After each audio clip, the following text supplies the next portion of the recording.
Fasten your seatbelts. It's going to be a bumpy ride. You've got a real attitude problem, McFly. You're a slacker. Maybe you need a timeout. Welcome to the Luke and Rory podcast. Here are two guys, knuckleheads if you may, who jump in front of a camera and do a Facebook Live show.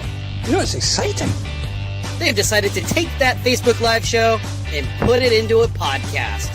Oh, good for you! Why? Because can you really get enough of Luke and Rory? That's a good one. Meet Luke Weaver, who's known for his dead sexy hair. You're an awful man. You are truly a disappointment to its own. Meet Rory Pitts, who's never found an apple cup he can't be disappointed about. I'm telling you, that man does not look stable. Two guys who went to the same high school, love the same music, love sports, love movies, and love their families. Look at these clowns. Hand-picked monkeys. All right, looks like the boys are caffeinated and ready to go. Come on, get some coffee. You want some coffee? That's enough nonsense.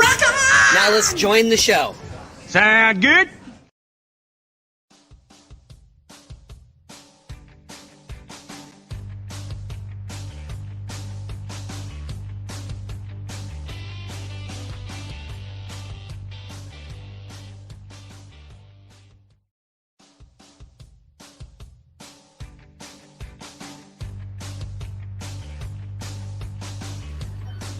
They can hear us now. Good morning, y'all. Morning. There we go. Oh, yeah, we're on, man. Oh, shoot, I got it up on here. Oh, my goodness. What is wrong with you? Hey, Morning, everyone.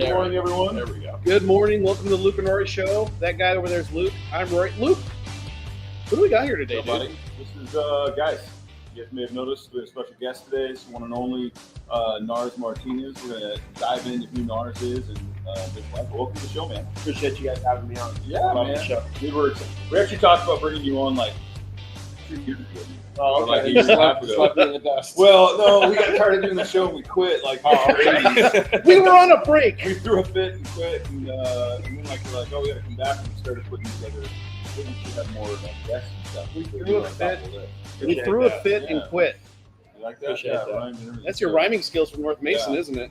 So for those of you guys, hey, if you don't know me well enough or what goes on behind the scenes, NARS Martinez is the, gosh, I go down a list here. You have so many hats, bro. A lot. Director of FBC Northwest Alliance, founder and CEO of Coast to Coast Scouting, writer reporting, founder of Coast to Coast Showcases, national showcases. For those of you who don't know, national showcases for girls basketball, youth basketball, high school basketball. Girls come in from all over the country, showcase their talent for the coaches, get better, get reports on themselves that they can put out. Pretty sweet deal. Gosh, named 100 most influential people in grassroots basketball in the country. 100 most influential people in women's college basketball. I know I'm missing stuff, dude. Like, chairman of the Baden All-American Committee for girls basketball. Like, it's kind of. I'll be honest. I was telling someone one time. I was like, walking around with you at like events and stuff, and then like a college coach will go by, and I'm like, dude, I see you on TV, and then they're like, "What's up, NARS?" And you're like, like, they know you. That's crazy. Yeah. Good morning, Melissa. Good morning. Oh, Michaela, the lovely Mrs. Michaela Martinez is on. The better half is watching. Mr. Martin Ellis. Gosh, you would love Marty. Marty's a good friend from high school. He's a firefighter. Oh, is it paramedic? I'm not sure. I actually talked to him a couple weeks ago. Ran into him at QFC. Wonderful guy. Played high school basketball with Marty. Yep. So, yeah. Oh, who do we got here? Oh, dude, you got Eileen Higgins Shiro. I don't know. Yeah. Here. It says hi from Port Orchard, #1 fan. South Kitsap. She's South Kitsap basketball's #1 fan. I was her TA in high school, and she always took good care of me. I love it. Yeah. We all gotta have that teacher that looks out for us. Yeah. Do we want to talk about South Kitsap basketball? Sorry. So well, here I'm gonna get that out of the way real quick. Good morning, Michaela. So we had South Kitsap last Saturday for league playoff, and that's the fourth time we played them. They went for a tiebreaker and they beat us, and they were, and Maddie was just like whatever. Maddie does this thing. I'm sure you've seen it. Like if she gets fouled, she gets the 3-point play, whatever. She turns and like beats on her chest. So one of the girls, I'm not gonna say her name, but she's a kid, but she was following Maddie around on the court, like beating on her chest, which is like when something went. And I'm like, all right, Maddie was just ignoring it, like kind of doing her thing. And then they talked briefly after the game, and Maddie was like really cool with their 2 posts. She was like, hey, I know you guys are off to do like track and softball or whatever you do. Good luck to you. I'm tired of facing you guys. It's been, a long 4 years. And well, then we had to play them again on Saturday at TCC. Yeah. And they jumped out to a 17 to 12 lead. And then Laney hit a big 3 from the corner, and we went on a 26-2 run to 38-19. That's tough. Maddie, I'll sing some praise here. Maddie took over in the third. She had 14 in the third quarter. They could not stop her. She was just banging down low, and she's looking at the girl, giving her that. Oh no! And she got an and one, and I kid you not, she turns around and does the. Oh my! I'm like, who's this? Anyways, we went on to win by 22. Yeah, that's good. Strong end to the league season. We're really, really proud of her. And she obviously she got named first team all league again yesterday, second in a row. So a lot coming out actually later today on the Lady Vice page on her season and career. They're going to put some stuff out. So it'll be. And another big announcement on Maddie recently as well. Oh gosh, you can go ahead on that. So Maddie Weaver, Luke's daughter. Was recently named the 17U FBC Northwest Alliance assistant coach. She's an alum of the program. She's been with us since the very start, and we're very, very excited. It's she's going to be the youngest coach in the country. That's crazy. As far as we know. That's going to be coaching on that level and that high up circuit. Yeah. So it's groundbreaking news. So yeah, we're very excited. That is really cool. Yeah, she's really she's talked about coaching when she gets done with her playing days, and so this opportunity too. And we talked about it. I think that for her, being able to see the game through the lens of the coach on the sideline and hear what you guys are seeing and that kind of thing, it's going to be huge for her, in her college development. Absolutely, to see the game differently. So these girls spend their whole life on the floor. Seeing it through those eyes, through their lens. And so it's going to be really big for her. So she's excited, man. We appreciate you bringing her on, and it'll be a fun summer. Yeah, we're excited. So, well, then Laney will be on the floor. Yeah. Maddie will be coaching, and, I'll be running all over again. So, it'll be great. So anyway. All right, so let's get into it a little bit. Sam Belfington says hi, guys. Yeah, Sam. What's up, Sam? Appreciate all you do in Idaho. Giving all the girls coverage and supporting all the girls in our program. Tell them what Sam does, because I always get a little confused on what Sam does. Sam does North Idaho sports, so he does all of the coverage for the basketball in the northern Idaho areas, like Coeur d'Alene, Post Falls, all those areas. So he's covering Avery and all those girls, North Idaho College. Yep, but he also shows a lot of love to our girls, in Washington and Alaska and other states too. So it's like we got people on from all different areas and different states. So that's dope. Yeah, they'll come in and out. Sam's been a huge supporter of Maddie. He's always cheering her on, and so I really appreciate that. So appreciate you, Sam, and all you do. So about what? Let's see. Gosh, Maddie was we've talked about this. Maddie was a swimmer, got out of swimming.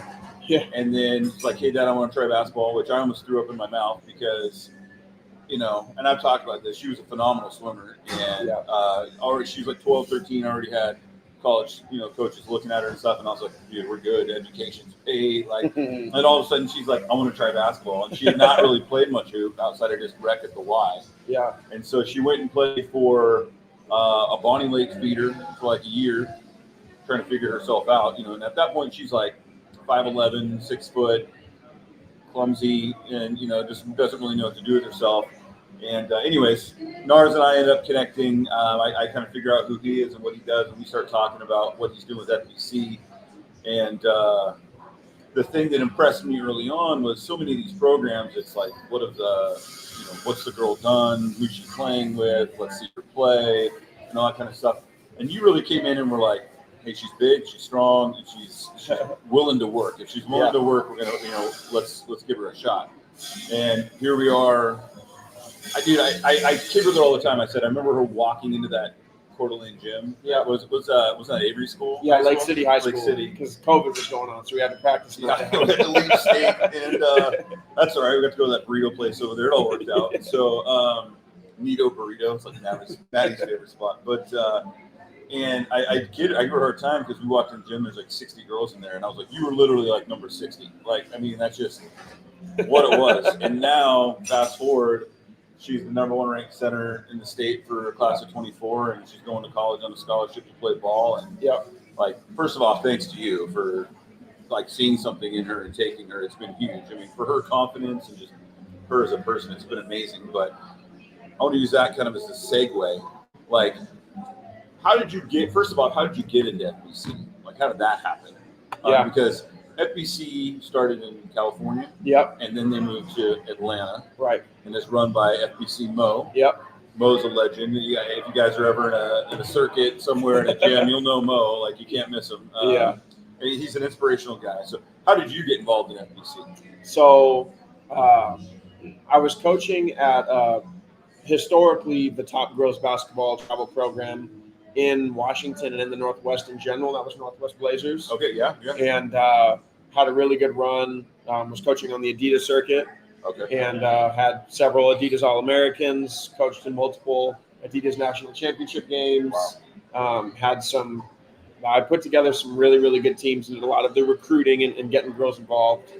And, that kind of stopped when my stepdaughter moved to Florida and attended Montverde Academy, which is that's the top girls high school program in the country for basketball, and also the top boys for that matter. What's her name? Nevaeh. Okay. And so she moved to Florida for her junior and senior years, and I needed a club for her to play on because she's already committed Division I. Right. She'd already had her first Division I offers as an 8th grader. Oh my gosh! Yeah, so she already had multiple D1 offers. Yeah, and so she was already committed to playing the Big East at the time, and I needed her club to play on, basically just prepare to play college basketball. Yeah, and the clubs in Florida, I was not particularly fond of that I knew of. That's a nice way to put it. The Florida programs, they play a certain brand of basketball, which I mean they're really good, they're tough, but it's just straight downhill attacking. Like it's a little bit ratty for me and kind of what I wanted for her to prepare to play college basketball. And it's no knock on any of the Florida programs. There's some great ones, but just for what we were looking for at the time for her. But I needed her to get tougher. Okay.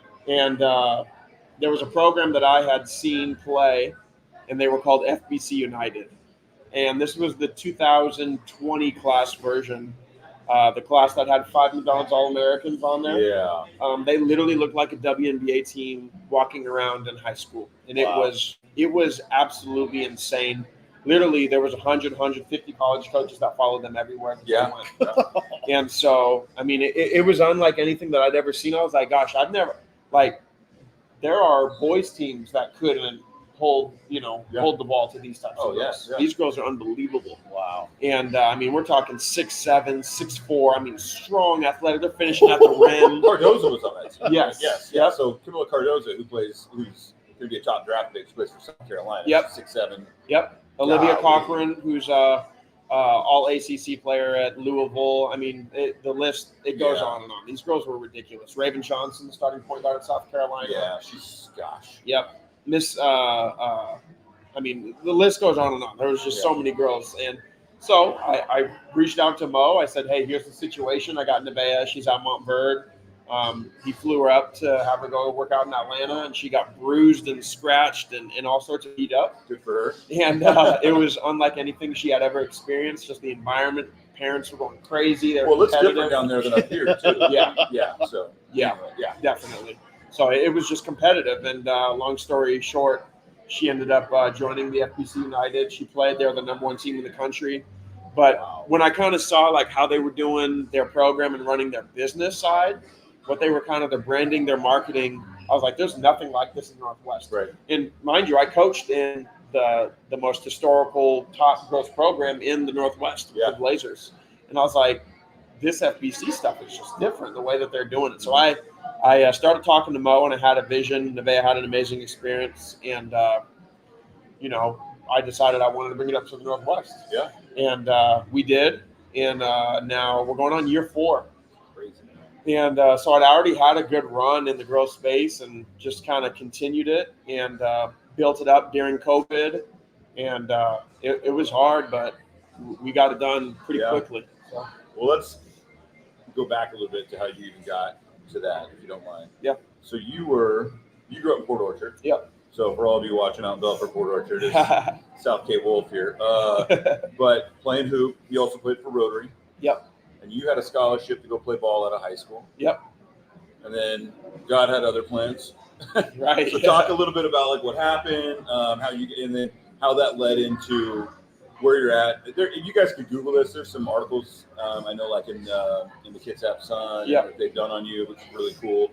Was that Terry out there? Is that Terry's been riding forever. Yeah, he just randomly called me one day and was like, "Hey, I want to do an article on you." Yeah. This was I had long been done from high school playing. Yeah. So. I think he's wrote on all of us at some point. Yeah. Out there. So anyway, so you had a scholarship to where? BYU Hawaii. BYU Hawaii. Yeah. Okay. To go play Division II.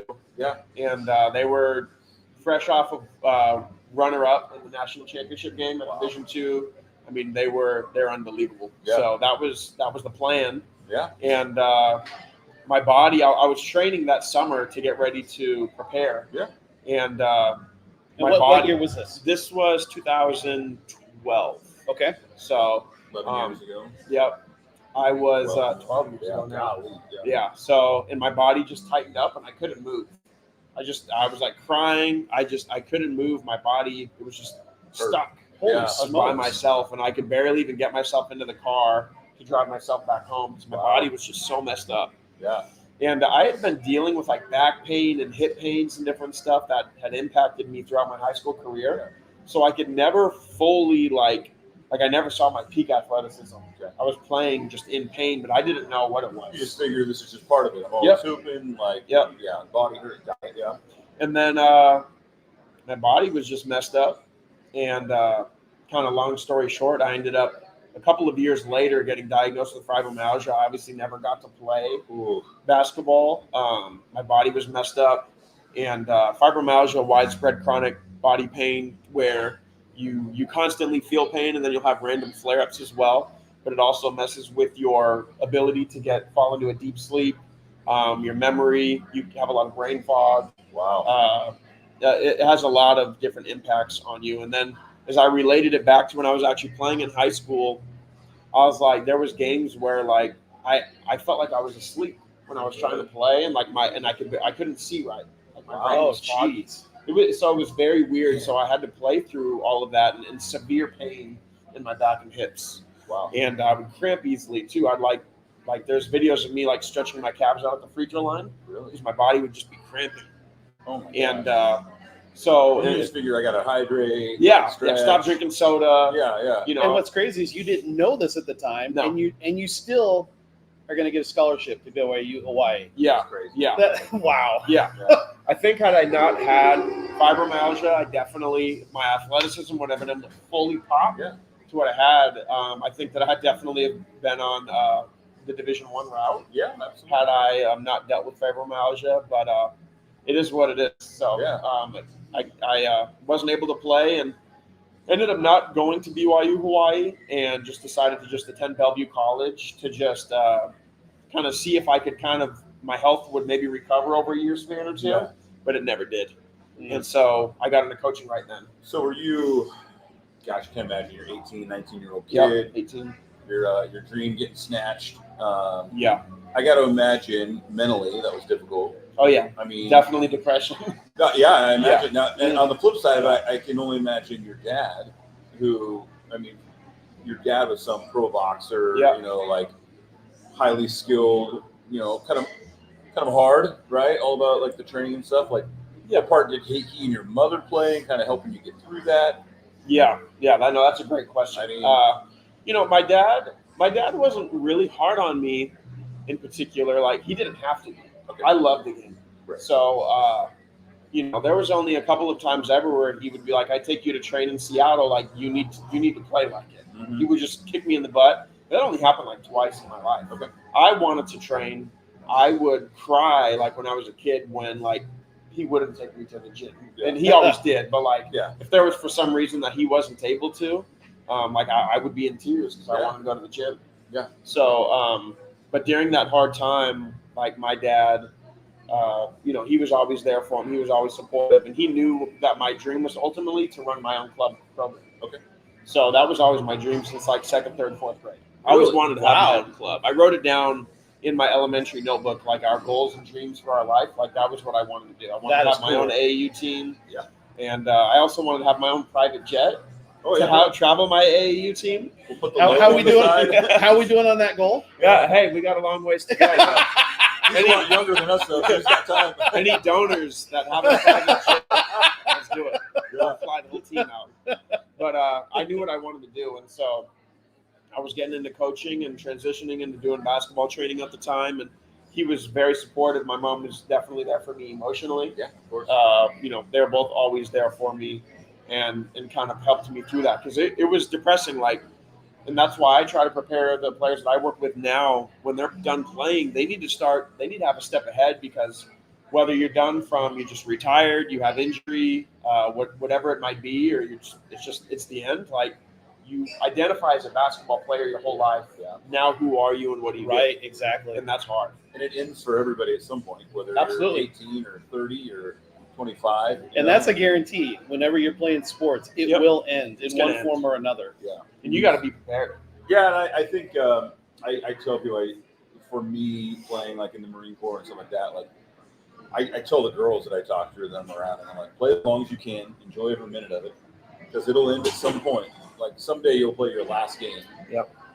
For me, I didn't even realize I had played my last game until like a year had gone by, and then I like look back on it, and you're like, bro, ain't no one signing me. I ain't going nowhere. Like I'm done. Like that's crazy, and I missed it. But you pick yourself up and find another way to be involved, I guess. So what I did, I got into coaching. I was coaching like really young kids, and in a really solid program on the boys side initially, and then the girls at Friends of Hoop. And was helping around the Bellevue College men's team. Okay. And kind of thought I was a coach, but I wasn't. I was really the manager.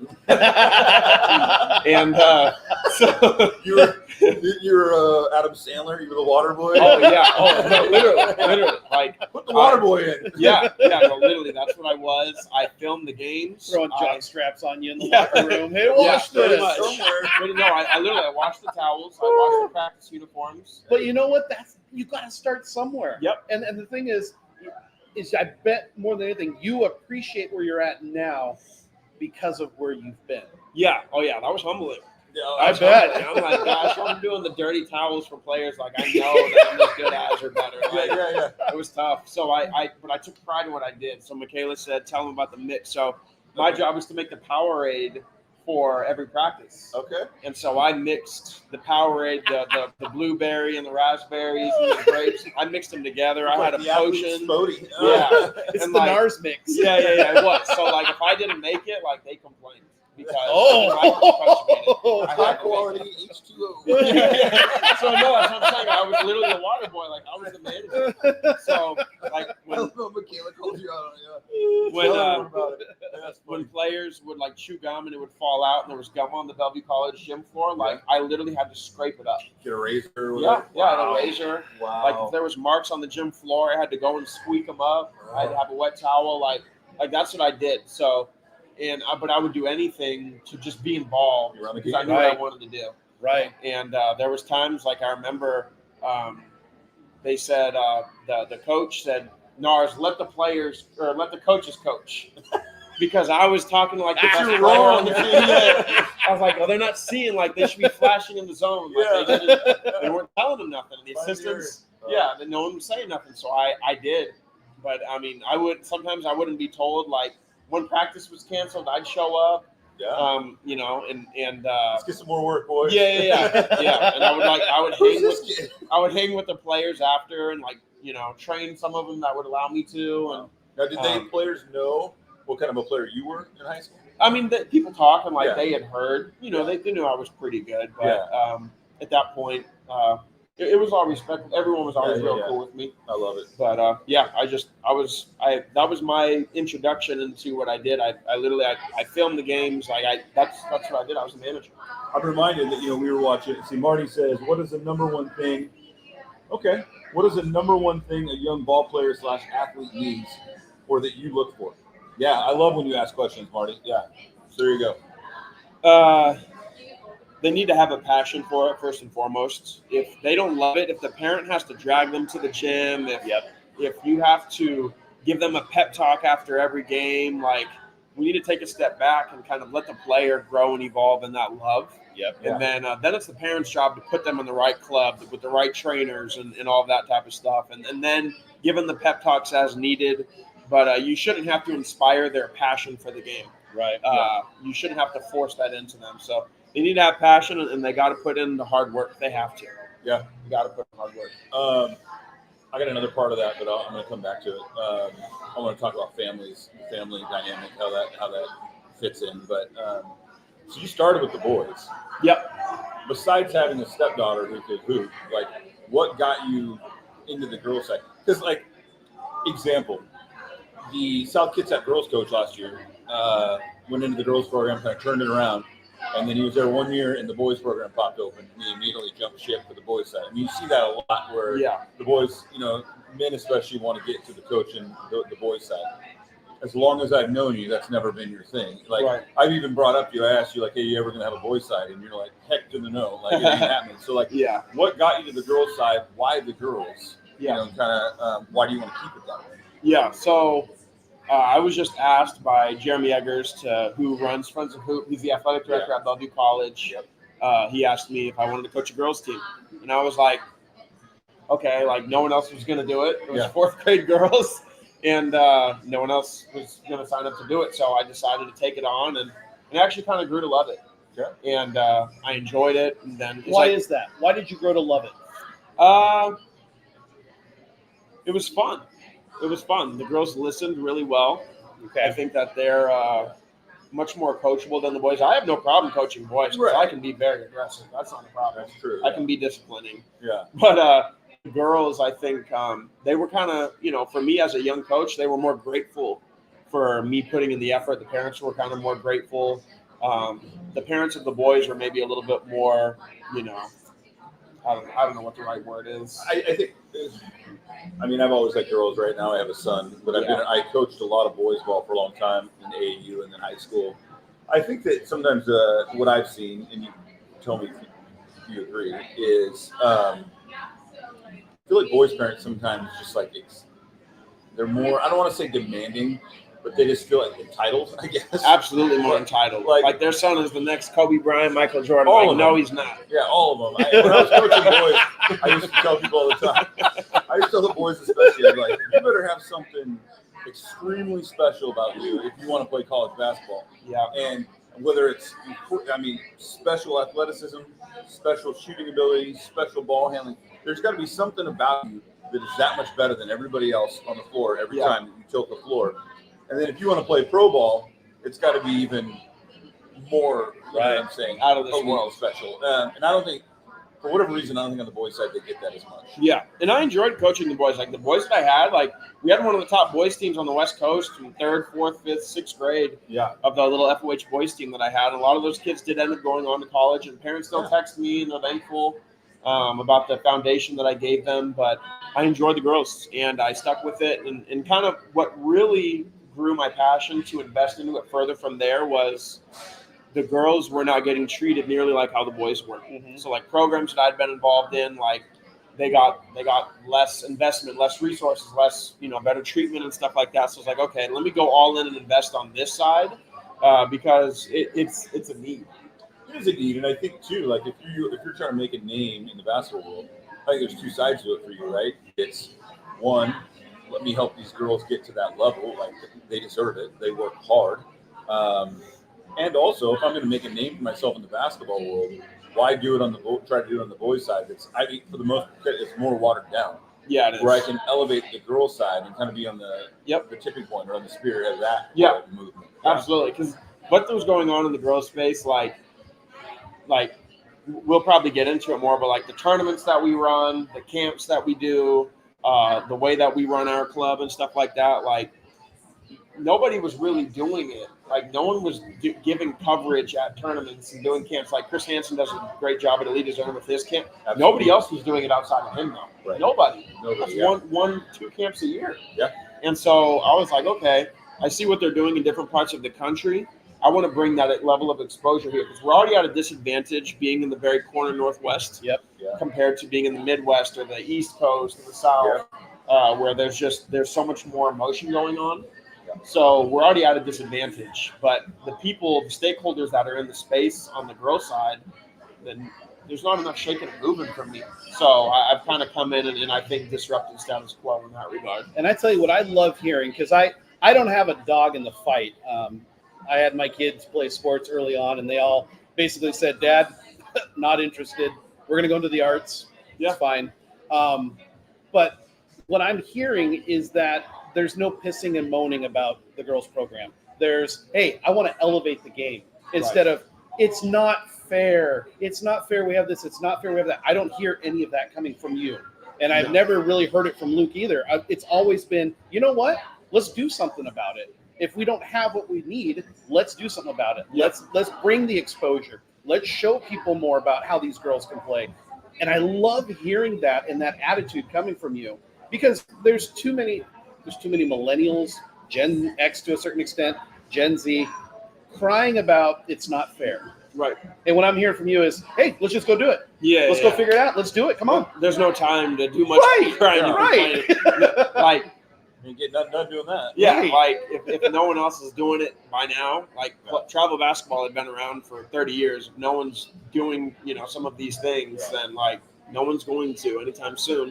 And that only hurts the girls. Yeah. So, well, the model, I think, for me, especially having girls in play for your club is, and don't get me wrong, they're like FOH and some of these programs out there are great. And they have some great. But inevitably, when you have a boys' side and a girls' side, it seems like the boys' side ends up dominating, getting most of the headlines. Yep. They get, honestly, I've seen it, in other programs, they get choice of gym time and practice time, and their club comes first. Their travel needs come first. More gear. They get more gear, the nicer gear. Guys walking, girls coming in like their old ratty sweats, the guys coming in the full Nike apparel or whatever. I love that. It's been fun, especially this last year. The girls feeling like we're the show. Yeah. You know what I mean? And on top of it, with the younger programs, when I was watching, I watched the top team, NWA. Yeah. And you would have younger girls around the floor. Hold on a second. Yeah, NWA. NWA, okay. Yeah. Not that NWA. Ice Cube's out there playing against girls. Yeah. Stands for Northwest Alliance. Yeah. Oh, there we go. Yeah, FBC Northwest Alliance. But them being the show and like them out warming up and seeing all these other younger girls around to watch them play is pretty cool. Yeah. All these girls kind of had somewhat celebrity status, on circuit. And it's fun to see. They're not overshadowed by anybody. No. They get to be their own. So was it, when you were saying I want to have my own club when you were in second grade? Yeah. Was it a boys' club at that time? Is that just what you, because that's all you had known, that was your world? Yeah, probably at that age, I wasn't thinking about girls basketball. Second or third or fourth grader. Yeah. At that time, I thought girls had cooties, so definitely wasn't thinking about that. They still do, dude. Still up in the air. So, I wasn't thinking about that, but I knew I wanted to have like a program and I wanted to do big things with them. That, I guess the private jet is kind of more of a, I guess it shows like my mindset even at a young age. I wanted to do big things. Like I wanted to do it on a big stage. Yeah, I think it's a metaphor for what you're trying to do, program wide, right? Like, you want to be that program that everyone kind of looks to. So now I'm going to I'll get to the question. Yeah, Matt Hilditch, good friend of ours, big adult basketball fan. What do you need, or what do you see as a relationship between the club/elite sports and school sports? Some see them as competition with each other, and some see them as working together. I'll be honest, I have a dog in this fight, but I'm curious for your answer. Thanks, and thanks for all you do for the ladies and their passion for sports. So Matt is the varsity coach for Edgemont Junior High for girls basketball. Okay. And teacher at Edgemont. He goes to church with us. Great guy, big supporter. So I think it's a great question. Yeah, no, it's a great question, and it's a really common one as well. I don't really have much time for the whole high school versus club dynamic as far as it being in a negative sense. There's no time for that. That's just very small-minded to me. Yeah. And, if we're for the kid and we ultimately want what's best for them, then we just got to do that. I don't care what that looks like. If that means, they're in the gym every day in June with their high school team, great. If that means in June they're not with their high school team and they're doing their own personal training or whatever they need to do, then that's just what it is. I don't have time, and I'm not disregarding you. I'm just saying, like, when that type of stuff comes up to me, like, I don't have patience for high school or club coaches hitting against each other. It's just, let's just do what's best for the kid. And we don't have to be kumbaya to make that happen. Just do whatever is best for the kid, whatever the circumstance is, and just get it done. It ain't no time for all that stuff. Well, I think, and we've been trying to foster a relationship between FBC and the adult feeder program and the high school. I've always loved the way Coach Elliott, the high school varsity coach, he does great. He does do great. And his thing, like the last couple of years with Laney and feeder program, I was like, hey, she's playing club, and he was like, okay. He was like, just have her show up to feeder when she can. I'd rather her be playing club anyway. She's getting better. That's what's best for her. Yeah. And then whenever she can contribute, great. Yeah. And I think that's kind of the best way to go about it, right? Yeah. A lot of it comes down to, like, people want to feel like they have control or they're the majority of the time in person developing a play. Like, I just don't get into any of that type of stuff. Yeah. Like, I don't care who a kid trains with, what they do. If they're with their high school, their feeder, like whatever it takes to get the job done, get it done. I don't care about any of the extras. So, hopefully that's not too aggressive of an answer. Like that. That's just if he was here. It's all good. That's just my approach. Is just by any means, just get the job done. Whatever the goal is, do it. Well, I think that's being a parent of kids in the program, or one kid in the program now, in the future. It's the athlete centric, right? It's the player centric, the young lady centric. What's best for her? Yeah. Stop worrying about what's best for me or you. What is absolutely best for the kid, right? And we build from there. Yep. So like an example of it on a club level, right, is like that's like me as a college or as a club coach, not wanting my kid who's been invited to go try out for USA to miss my club ball stuff because I don't want them to miss my stuff to go to USA. Yeah. Like, that's just corny to me. No, yeah. So it's the same thing. If a kid has a college viewing tournament to go to and they can't go to their team's high school camp, who cares? Yeah. Like, literally, who cares? It means nothing. Yeah. Whatever's the biggest and most important opportunity at that stage, that's what it is, and that's what you need to do. Yeah, and it's like what Matt says here. Your answer is kids first, and that's perfect. Yeah. And that's you're absolutely right. That's what matters. And again, as an outsider looking in, that I love that. I love that approach because here's the thing: you're gonna get your praise. You're gonna get people that you're gonna get athletes, and you're gonna get parents who are gonna say, you know what, he's been amazing for my kid, or he helped me on my trajectory. And so that's gonna come. And if your focus is just helping the kids get to where they want to go, right? That's awesome. I mean, and I think about Maddie. Luke talks about Maddie all the time, rightfully so. Weird. But I think about I've known Maddie's progression for 5 or 6 years now. And when he shared the story about her starting in swimming and then giving that up and deciding to play basketball, I know where she started, and I know that she's going to college in the fall. And to see how she's progressed between you and Coach Alec at Puyallup, it's been amazing. And to see her progression, I watched her this year, her senior year, and I've only been to a couple games, but to see how much she's matured and how she plays the game. Like, it almost seems to me like she has slowed the game down. Yeah. Where I see some of the girls out there who might not do the extra club stuff, it seems like it's always chaotic or rushed, or we got to hurry up because there's only 3 quarters left in the game, so we got to hurry up and get down there. Whereas I watch Maddie, and to a certain extent I watch Laney, it seems like the game is slowed down where they can take control of the game. Yeah. And I'm sure that comes from being in your club and helping around. What have you seen from Maddie and other girls in the program? Because I'm sure I've seen some of your Facebook posts. You got girls that are going to, besides Maddie, that are going to the next level. Yeah. So, I mean, what have you seen? Well, show that picture. Do you have that picture?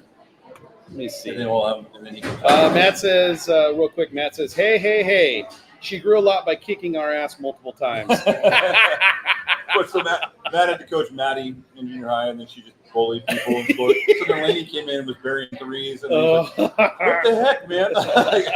It's different. I'm like, those Weaver genetics. They're weird, man. All right, let me throw up the picture here.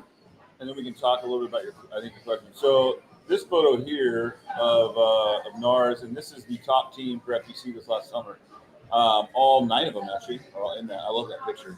You can see Maddie in the back. All 9 of these girls are going to college on scholarship to play basketball. All 9 of them? Every single one. And honestly, there's 2 more seniors that were on the other 17U team that are also going to college on scholarship. So anyway, get back to your question, Rory, but I just wanted to point that out. No, that's it in a nutshell. Is you've seen well, here, let me get us back on camera here because we are handsome devils. Well, sorry, NARS, you're not in there anymore. No, I guess basically just kind of share with us. You've seen the progression in Maddie. What is some of the what have you seen as your time of running this program? What have you seen, like just the most horrible basketball player just rise to the next level? What have you seen in doing all this? Yeah, I mean, we've seen that. I mean, even with Maddie, like we joke about it all the time. Luke and I, and we're always honest with you. She couldn't jump over this napkin right here. If it was placed on the floor, I think she might have tripped over. Yeah, just gone down. She would have fallen too. Yeah. I mean, and that's honest though. Wow. You know, Okay. But we knew where she was at, and I just told Luke, don't worry about it. Just keep her in it. She's gonna be fine. Yeah. You know, and I know, you know, the recipe and the development plan, it works. And ultimately it's just about them being around coaches that believe in them. Yeah. That's number one. And then being around good people, good families, and good teammates. And, you know, you don't want to be the best player in the gym.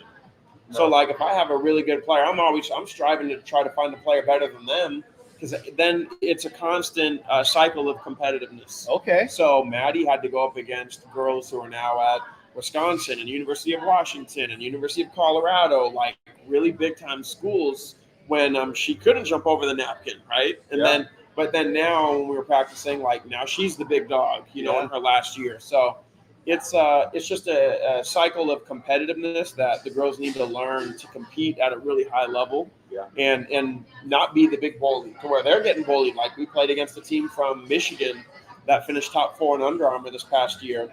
We had them right there on the ropes. And man, them girls were so dang strong. Like they were tough. Yeah. And that gets you better for when you do go back and play with your high school. Oh, That's absolutely. how you get better. Yeah. It's funny because we talk about that too, right? Like you go out and get beat up, play as best you can, get better all summer long, and then you go put up numbers in high school. Like, I mean, that's just what, you know, that's just how it works. Yep. So, so let's switch gears here a little bit. We were talking about families and all that, and you kind of just said something made me think about, like, you're talking about the girls that went kind of before Maddie, and then, you know, they're having to play against them, and then one of the coolest things, and I'll give her a shout out, Michaela Johnson, who's a redshirt freshman at University of Colorado. Yeah, absolute hooper. Colorado's the top 5 program in the country. Michaela's gotten some minutes. She's got a chance to do her thing. She's out of Alaska, which is really cool. Yeah, She's the spearhead of that FBC Alaska movement, which we can talk about.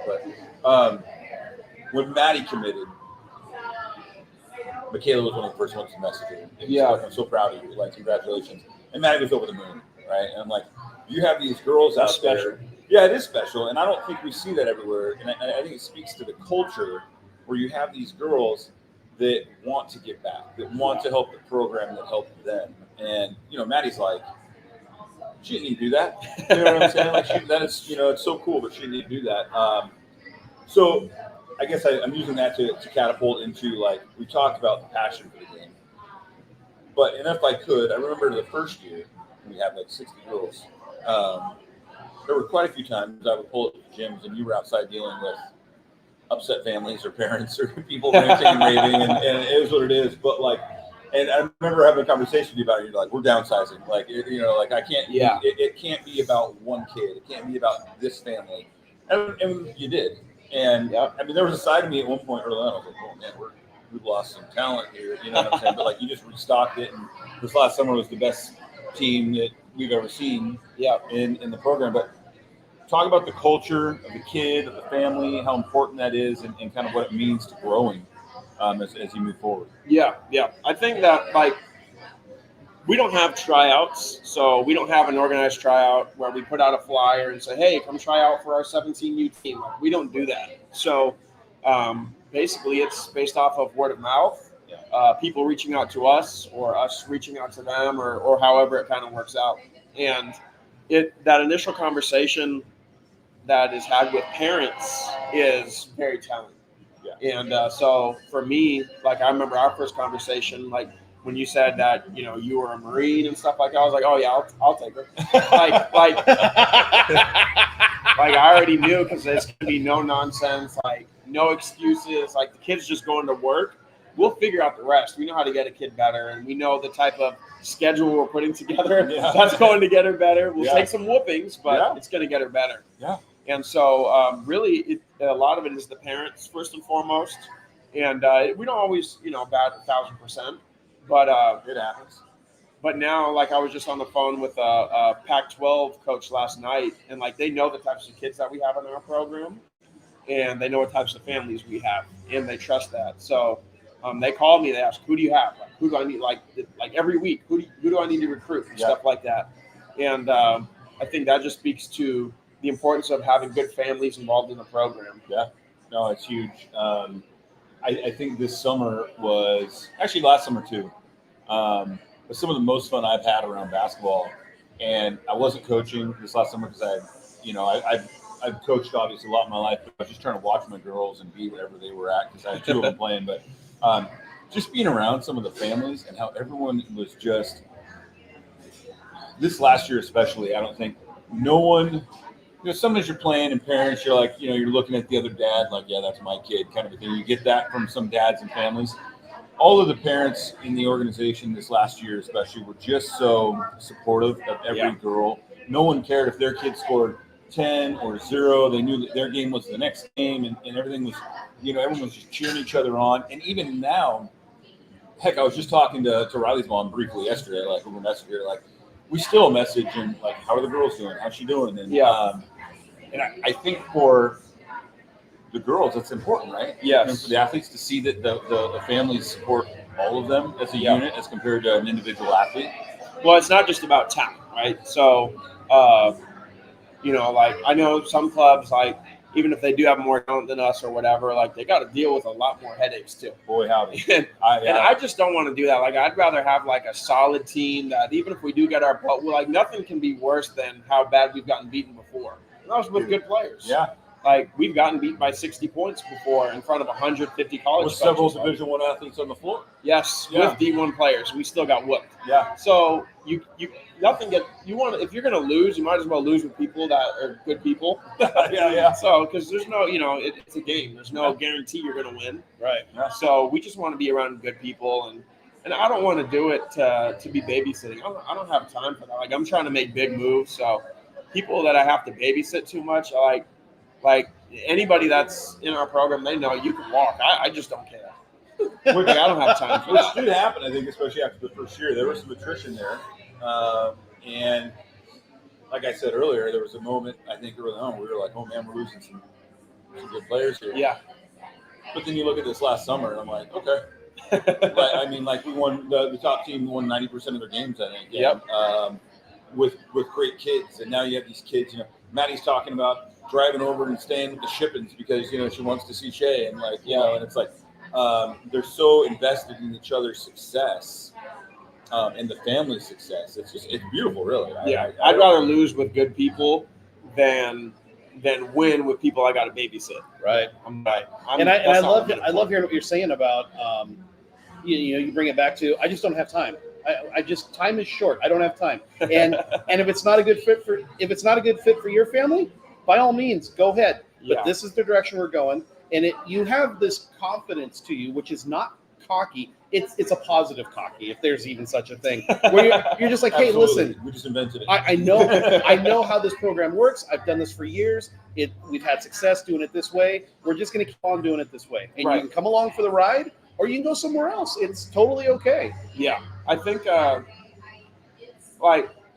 when you break everything down to its bare core, it comes down to the basic values of just being a good person, being a good teammate, being a supportive parent, and all those types of things. Like, but I think that the difference between our program and a lot of others is that at our core, we don't change, but then externally, we're willing to adjust and stay up with the times. And I think that a lot of people, they stick to their course, but they're not willing to adjust to the times. Right. Or they're adjusting with the times, but then they lose their value. And so we always try to balance out that happy medium. A couple of things I wanted to ask you on or touch on is you see a lot of these. You see a lot of the club coaches or directors attempting almost to use this platform to get to a college coaching gig. Yeah, I heard a story recently about somebody we know not happy that their kid's going off to a great Division I program and he wasn't brought along for the ride. Which to me is like sad. Like, were you? You know what I'm saying? I know where you're at, but I'm just, it's sad for me to think about the girls in that program catching wind that their coach is trying to jump ship, or just use some of the players to get to the next level. I don't even know where I'm going with this, outside of the fact that, like, long term, your vision is this program, right? Or FBC in general, right? Yeah. And growing the women's game at the grassroots, or the girls' game at the grassroots level. Yeah, yeah. It all comes back to, like, when the one guy asked a question, it comes back to the kid. Right. It comes back to the kids. Yeah. And so, like, when I talk about, like, I don't have time and stuff like that, it's because I want to impact as many families as I possibly can while I can. Right. Yep. I want to impact as many kids, help their dreams come true. Because you just don't know how much time you have, right? Yeah. And so I just want to go 100 miles per hour. I don't want to slow pace stuff. And I know sometimes my wife, I drive her a little crazy because I'm moving. Yeah. And sometimes, it's a lot, but, like, it's just how I am. Yeah. And ultimately, I want to have had an impact that then the girls like Maddie or the Shays and different people, like, that they give back and they want to have their own impact moving forward. And I think that's how you build long-term success. Yeah. You build a product that people want to reinvest in. Yeah. So I know a lot of programs for kids in general have this whole D1 robust mode or mindset. And I know that's not you, just from being around. I mean, it's great, don't get me wrong, it helps the program. But you said ad nauseum, like, I don't care if you go to JUCO, I don't care if you go to D3, NAIA, Division II, Division I. I just want to help you get the opportunity to advance your career and get an education.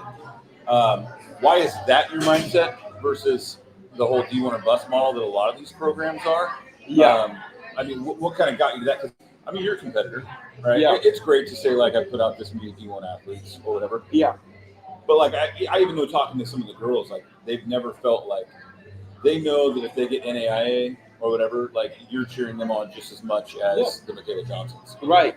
Yeah. Well, I think that is when we started the program initially, like, with the coaches and people that I wanted to have involved with it, it was about putting our egos to the side, right, to try to be a part of something that's bigger or special.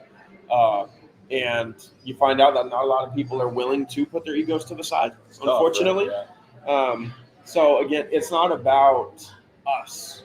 We're going to celebrate the kid that's going to a national JUCO like Kaisa Shippen. She's one of the best national JUCOs in the country, for that matter. That's for sure. Like, I'm just as happy for her as the kid that is going to Division I. Like, to me, it doesn't matter. That's egocentric, I think. Yeah. When you care about what level. Am I excited when a kid goes Division I? Of course. I'm excited when the kid goes Division II. I'm most excited about the kid that they didn't have anything, or without our program, they very likely wouldn't have gotten any scholarships or recruitment of any kind. Yeah. I'm most excited for those types of kids. So, again, it's not about us. And ultimately, like, we're going to send kids Division I regardless. And I'm just as happy to send 10 kids Division II than 2 kids Division I. So it doesn't even matter to me. Would it be fair to say that you're definitely not a participation trophy and orange slices kind of coach, but you're hey, I don't care what level you land at, but just give 100%. Yeah. Let's maximize what That's you're it. capable of doing. That's it. And I want the girls to have a good experience when they do go to college because Division I is not all that it's made out to be all the time, and it becomes a real life job. Yeah. And I want the girls to be able to have a good experience because it's tough. It's tough at the college level. One of my favorite examples of this is Naima. Yeah. Joseph. What a great kid.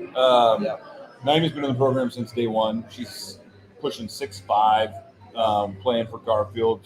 Probably about to be back-to-back state champion. Yeah. I mean, early on, I think everybody in the world was like, "Oh, this kid's Division I," and had the ability for that. And she's been slowed by multiple knee injuries and that kind of thing. But she's also an extremely high academic achieving. I mean, very smart. I don't know how many times she's been in the car with me, and I'm just like, Naima, can you stop? Like, I have no idea what you're talking about right now. Like, it's molecular biology to me. Like, Next time, bring color crayons, okay? That's what he needs. She's also hilarious. She's the daughter of two Ivy League grads, so. Yeah, and her parents are wonderful human beings. Just great. And now Naima, even though early on, like, she was on this, like, Division I path, and that's how it's, but she's going to be one of the best academic schools on the West Coast. For what she wants to do. Yep. And we're just, everyone's so excited for her. Like, absolutely. Reaching out. Maddie was so pumped for her. She knows that's what she wants. And I think it's just beautiful how you guys celebrate that. Like, we're happy for Naima because we know, hey, you get to play more, but also your main goal was the academic side. Right. And look what you're going to be able to achieve. Yeah. Their degree is ultimately like, you use basketball as a tool to help you to be able to get the degree. And I think that the more that people are playing basketball, the more it helps keep them out of trouble. It keeps them on track. It's proven that athletes have higher average GPAs than non-athletes. So, it's all a good thing. And we're excited for them. Like, it's great, dude. It's amazing. Yeah, I heard recently, I'm coaching a boy on my third grade feeder team, and his sisters played. Both his sisters played in another program. And one of them is a class of 24, and she's not committed. She doesn't have any solid offers. Yeah. So she's out this spring playing on a class of 24, circuit. And I'm like, I was just talking to Joby the other day on the phone. We were talking, and him and I were talking about this, and he was just like, "What a tragedy! Like, why are you all the time and the money you spend putting into this program, and she's a 24 with nowhere to go." Right. Like, that's happens a lot. So our program has 100% success rate with getting girls to college. Every single one of our seniors has offers, if not multiple offers. Every single one, right? Or they're already committed. Like, I think we have 8 girls right now already that are committed. Yeah. A couple more will end up with double digits, and that's more than everybody around statistically. So, and I don't know one of them that doesn't have multiple offers. No. Of the 24s. Yeah. All of them had, I would say, at least 5 or 6. Yep. A handful. Some of them 20. Schools. Yeah, some of them 20. Dang. Everyone in terms of the world. Yeah. And Avery's another good example of a kid who, and I think it speaks to the level of recruitment that you're bringing into the program, is that Avery's a kid that probably could have gone a number of Power 5 schools. Yeah. And she's like, I'm good. I'm going to Montana. Yep. The coach is a strong Christian. That's important to me. They have the degree I want. It's 3 hours from home. It's country. I'm good. Yeah. And I think a lot of us were like, wait, what? Yeah. A lot of clubs would have tried to force her to, go to a higher level school or something like that. But for their own value, for their own exactly, because it looks good on the alumni list and stuff like that, and say you've pushed a kid that far. But she found her fit, and I think that's ultimately the most important thing, is finding your fit. So. Yeah, absolutely. I think so, and that's hard, right? That's hard for, especially I think for the girls' side. They really got. You could be an elite girls basketball player, and I think there's more for you to take in when making that decision than on the men's side. Yeah, probably. Because they're not going off to make millions of dollars. They're not, there's only a handful of Caitlin Clarks in the world that have that NIL money. And so just thinking about, Maddie, following her around the country on all her visits and stuff, it was like, she had so many questions about the academic side. Yeah. Which I don't think you see as much on the boys' side with some of these guys. They want to know about the basketball. That's a whole nother program episode. or whatever. The girls really do their due diligence. Yes, they do. Well, they're more mature, right? Girls mature faster than boys do. Yep. So the girls are thinking about what they want to major in, what they want to study, right, and then what their career path might be. Yep. And so those are the types of things that we're trying to forge that lane for them. Yeah. No, that's. I think it's great, and the connections that they're getting from this. Maddie, if she ends up going into sports journalism like she wants to, she's telling me all the time, like, I already have a list of my teammates and stuff, depending on where they're at, that I will do human interest stories on. Or she's like, shoot, I'm banking on Michaela making it to the WNBA so I can have insider information. So well, good for you. So what else we got on this? You want to talk Battlefield Northwest, dude? Yeah, Battlefield Northwest is a girl-only basketball tournament that our program and I created. There's nothing like it. There was no tune-up tournament before teams go out and travel for the viewing period to play in front of college coaches. So we wanted to create this tournament and have it be girls only. So that's the focus. We fly in scouts from different parts of the country to give our girls evaluations and give coverage to not only our program, but to everybody that's playing in it. Mason comes up for that, doesn't he? Yeah. Mason's come up, cameo from Gems in the Gym, different people. And so we just wanted to provide a platform for girls to be able to gain exposure and to be able to ultimately, just be able to prepare to play for that next level when they go to viewing period stuff. So this year we're at the Auburn Fieldhouse too. That's another exciting thing. So we're at the Auburn Fieldhouse, which is like a 8-court facility. Yeah, it's great. Holy smokes! Yeah, so we're growing. We're growing. Huge parking lot, easy. Going to have easily over 100 plus, 120 plus teams, which means we're giving more girls exposure. You're right. Thinking about it, like girls would practice a couple times and it was like, all right, we're in front of coaches. Give them a chance to shake hands and get to know each other a little bit on the floor. I think it's awesome. Especially you're always at every year it's new players and new things and we want to give the girls exposure. Like it used to be you played in tournaments around here, like the local tournaments, and you were just playing games. You weren't getting exposure by playing the games because nobody was watching you. Right. So if you scored 40 points, no one would have known it. Now, you score 40 points and someone tweets it out, and they have thousands of college coaches following them. Yeah. Everyone's going to know, like, oh, crap, I need to know about this kid. Yeah, and that's what we're providing with that platform. It's wild because even I joke with Maddie about we put out a reel of her junior year, first game. She had 21 rebounds, and we put it out there, and then you shared it, and it went absolutely viral. There was 70,000 views, and Maddie was just like, "What the heck?" Coaches following her, and just that to be able to use your guys' platform too, the social media side of it. It's just, everyone who sees these girls and what they're capable of doing. I got one time I posted on social media when I was coaching with another program. I got cussed out because I was posting, that ESPN, whoever was coming to watch, our players and evaluate them and stuff like that. And if I ever did it again, I was going to get fired and whatever. I said, all right, this is, not for me. Yeah.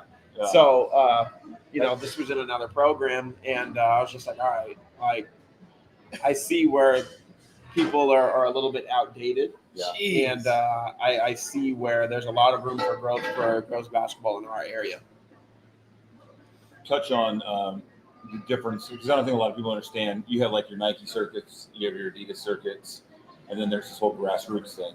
Yeah. Touch on what that is and why it's different than those other circuits. Yeah. So there's independent, which is when you're not shoe affiliated, you're not shoe sponsored. Right. There's also Adidas shoe sponsored teams. They have their own set of tournaments that they play in. Yeah.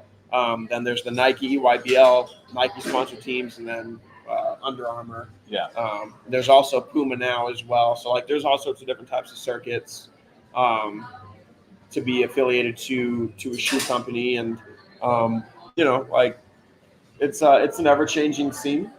So the main thing for me is just I want to put our girls in the best opportunity possible, and so see where that goes. Yeah, we've been independent. When we've been independent, that's been we've been successful doing that too. Do you prefer to be independent? Would you ever look at, hey, if the right opportunity arises, like what's your, and I'm not telling you like spill any beans or give you breaking news if that, but like, why has it been, I guess, at this point for you to want to be independent?